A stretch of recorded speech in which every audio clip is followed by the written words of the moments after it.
as requested, here is your mini yoga lesson. Go get your mat.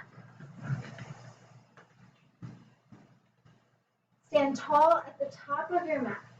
Feet are about hips width distance, or you bring the big toes to touch, heels slightly apart. Stand tall. Big breath in, reach all the way up, Urdhva Hastasana. Exhale, forward fold, Uttanasana.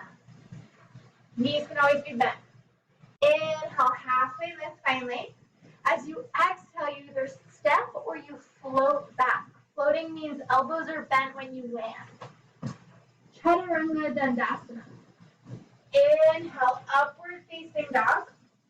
Exhale, downward facing dog. Bring your big toes to touch, gaze comes forward, hop, walk, or float to the top of your mat. Inhale, halfway lift. Exhale, fold. Inhale, reach up, rise up, palms meet. Exhale, hands to prayer, down by your side. Surya Namaskar A.